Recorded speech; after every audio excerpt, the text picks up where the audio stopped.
Many years ago, I was doing a lot of antiques constantly. I had dealers in Washington, D.C. and Atlanta and Chattanooga, Knoxville, Cleveland. And they would come and just leave me all kinds of stuff. I took all comers, just whatever they brought, I'd fix it. And I got to where I hated fixing drawers. Back then I had a set price, and it was, I don't know, $12 a drawer, $15 a drawer, something like that. And I was just overwhelmed with them. And I came home one night at supper and I was telling my wife, I hate drawers. I hate building drawers. They're just such a pain. And about a week later, 2 weeks later, she came out there and I was just up to my ears in drawers, and she said, I was just whistling, and happy as a cat. And so she said, I thought you hated drawers. I said, I used to. She said, what changed? I said, I doubled my price. And that made me feel real good about drawers. And I haven't done any antiques in a pretty good little while, so I just thought I would share what I used to do for a living.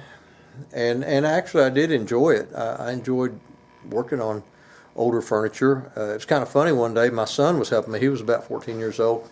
Of course, 14-year-olds, they don't have much of a filter, So this lady brought a bunch of chairs and a dining room table, and they were built probably in the late 60s, early 70s. And they were built that way. The techniques that they used for chairs in the 30s and 40s were different than what they used in the 60s and 70s and 80s. Furniture nowadays is meant to be used and then thrown away and bought some more. You're not supposed to fix it. Well, the old stuff, you can fix it and go another 100,000 miles.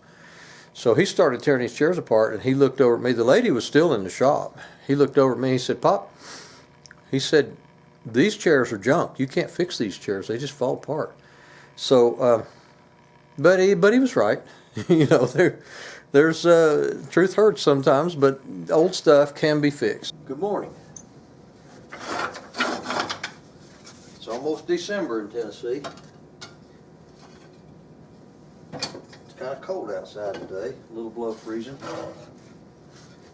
Time to fire up the wood stove. When you're burning Turkish walnut for kindling, you are in high cotton, my friend.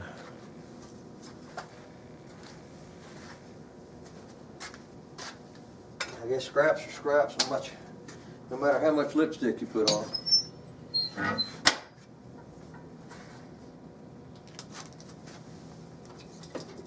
And then this old stove, we go back a ways.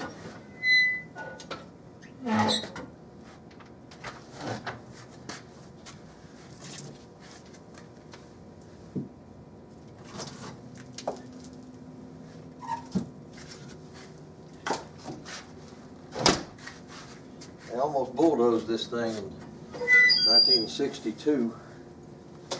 It belonged to a friend of mine's grandmother. She had died a pretty good while before that. And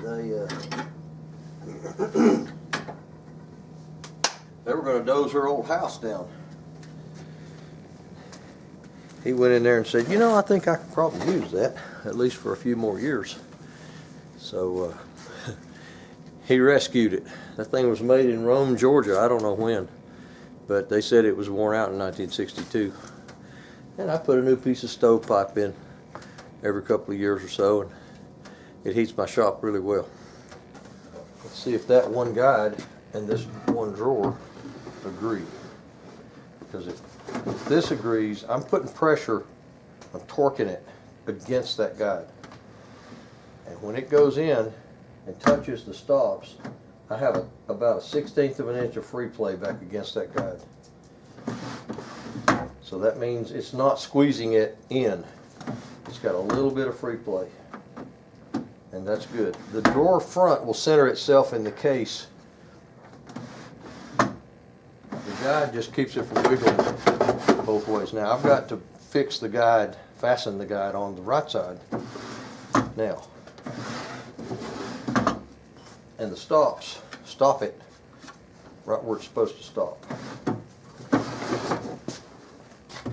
If they're real tight, you have to shove them in to scoot that thing over, but if you've got room to work back there, you can push the drawer in and reach inside.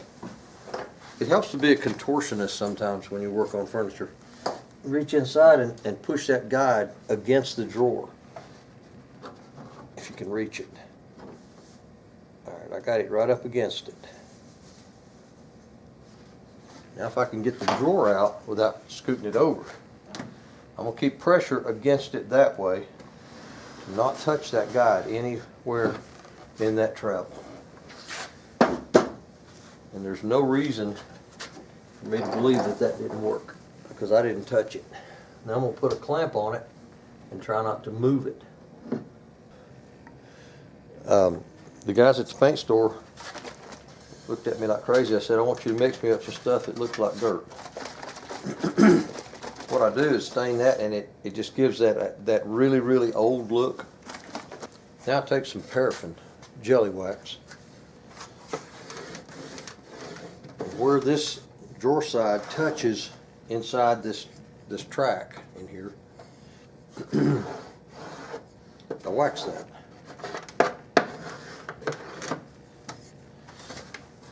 And I also wax the slides and guides.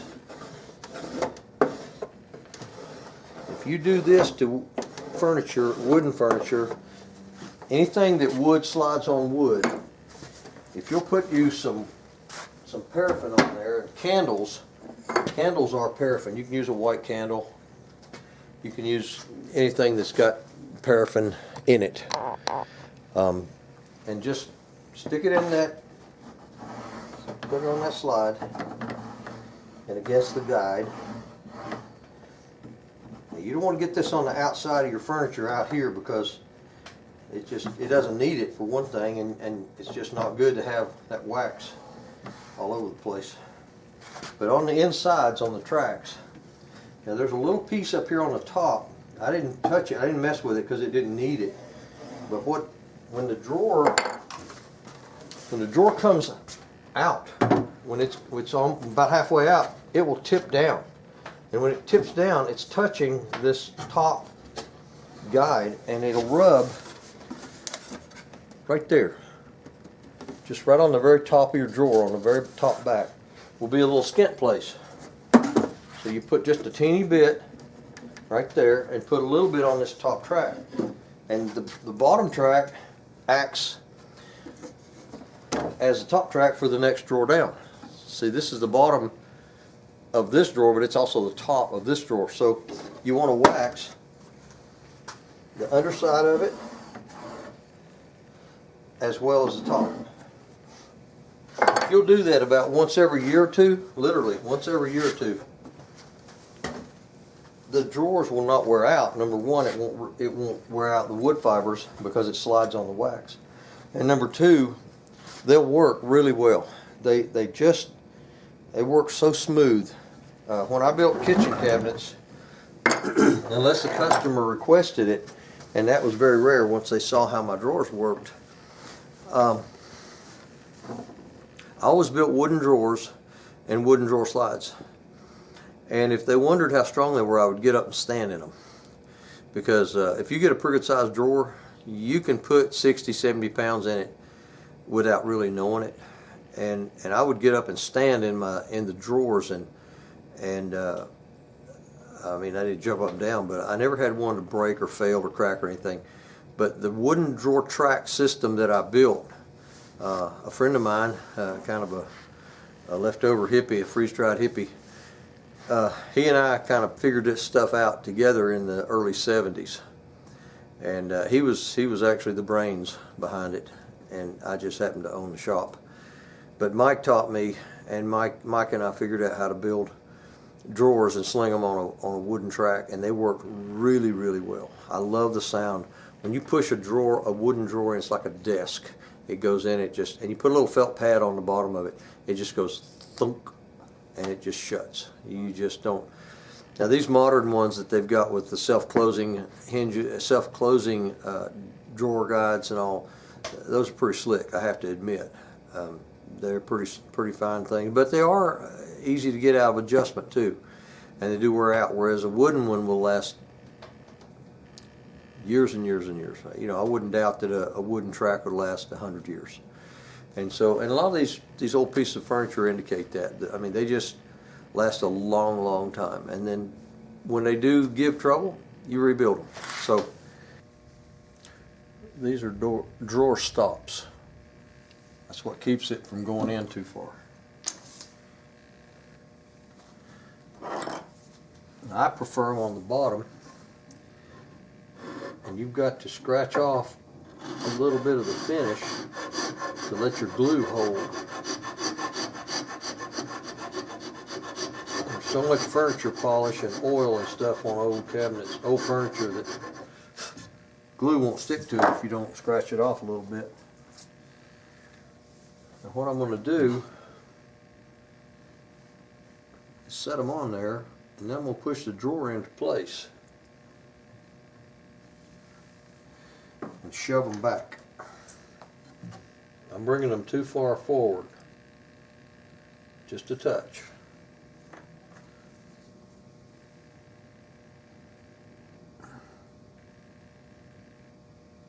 And then I'll push the drawer in and let it push them back to where they're going to be. Then very gently pull the drawer out. I can feel inside here, up underneath here, that they're tight against the back of the drawer front.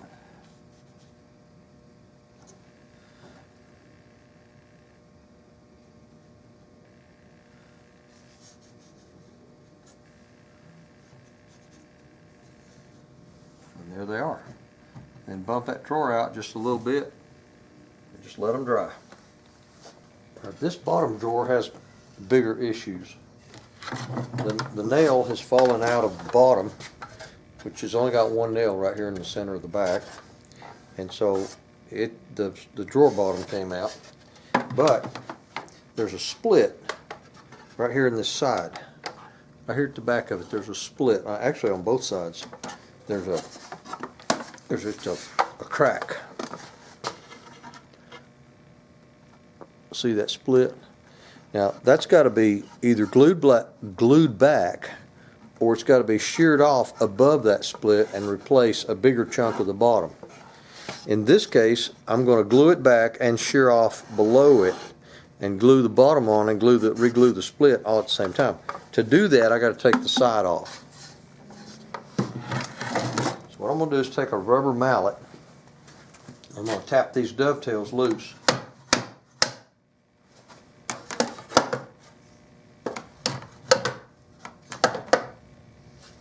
I mean, they didn't put any nails in them, they just put glue on them. So I have to scrape this off. The glue residue will have to come off before it'll glue back. And I'm going to take this, put it on my table saw, put this top edge against the fence, and just shear the bottom off straight and add a piece.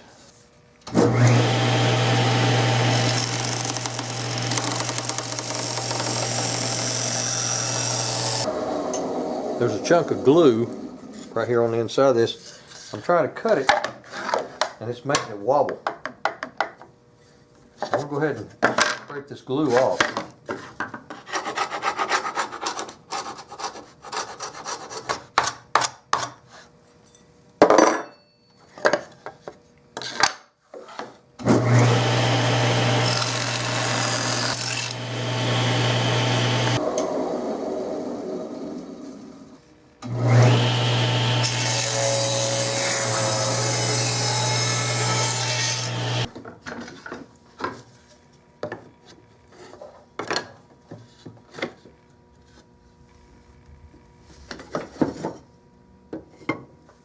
There's a little crack in the end of this one.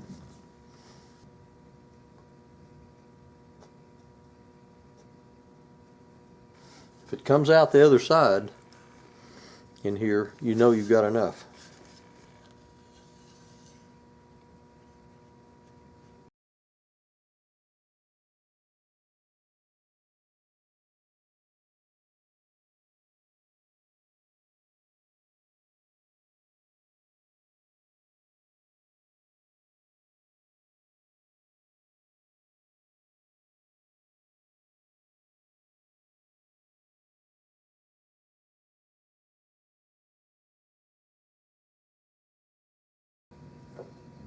What I've done is I'm gluing both sides up at the same time When they get dry, I'll split that, and then I'll size it down to what I need.